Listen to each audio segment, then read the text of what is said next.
bila shaka moyo umeshachomwa, hata wenzako walichomwa mioyo. Matendo sura ya 2 mstari wa kuanzia 37. Maandiko yanatuambia walipoyasikia haya wakachomwa mioyo yao. Wakamwambia Petro na mitume wengine, tutendeje ndugu zetu? Petro akawaambia, tubuni mbatizwe kila mmoja kwa jina la Yesu Kristo, mpate kuondolewa dhambi zenu, nanyi mtapokea kipawa cha Roho Mtakatifu. Sikia joka wana wa joka, tubu karejee.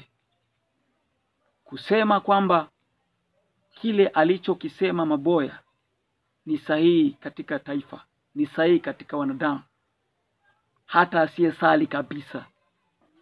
Wenzako kina Elisha walitokosa ng'ombe zao, walikuwa na mifugo jozi 12, waliachana nazo, wakaona haina maana, wakaamua kushikamana na lilo moja tu. Maandiko yanatuambia tukiwa na chakula na mavazi yatatutosha hayo. Leo unasema kwamba injili yako ni kweli, ni kweli. Dunia ni mali yenu, kwa hiyo hapa ni kwenu, lazima mvitetee vya kwenu, lazima mjitafute. Maboya amezalisha watu maarufu mbalimbali. Kuna wenzako wanachimba madini huko, wanafanya biashara kubwa, wanaenda Uturuki. Pata hasira kama wao ili watoto wako waishi vizuri, mke wako avae vizuri. Watu wako mahali wana makazi makubwa, wana pesa, wana nini. Dunia blaza ni ya kwenu.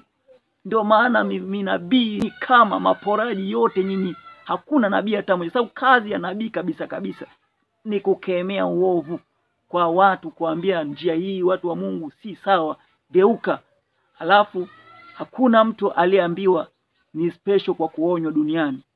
Utapopotoka popote unapaswa kusikia maonyo. Hautaki hukumu ya Mungu inakunyemelea. Hicho unachosema nataka kumtumia Mbarikiwa. Huna cha kusema cha kiroho, mikakati yenu inajulikana, mipango yenu inajulikana. Hicho unachosema nataka kumtumia kitu kizito Mbarikiwa, kwa sababu ya kusema kupinga ile kauli ya Maboya kwamba uza ubuyu uduvi ni wanga. Kuonywa na kuambiwa ile kauli si sawa mbele za watu, hata kama nia yake haikuwa hiyo, ila mwelekeo ule, maneno yale ni kuliga. Nyinyi ambalo mnapora watu, nyinyi ambalo mnaibia watu, nyinyi ambaye mnaibia watu kwa kuwadanganya na mafuta yenu ya upako, sijui mavitambaa, sijui kuwakombolesha watu maudongo, ninyi hukumu ya Mungu iko pamoja nanyi miguuni. Kuna wakati mtatamani sana kusikia sauti hii za kuwaonya katika ubaya wenu, kwa sababu ya ukengeufu. Injili za masadaka kupora watu, huku mnako kwa mmefichamana. Leo hii sasa lishetani limeanza kutoka hadharani. Nakwambia na mtatoka sana, ila neno la Mungu litabaki kuwa ni neno. Wokovu kabisa, imani kabisa. Watu walikuwa radhi kula tu nzige na asali. Some Yohana alikuwa yuko radhi kula misituni kule vitu vya dhaifu, vitu vinyonge, ili tu ailinde imani.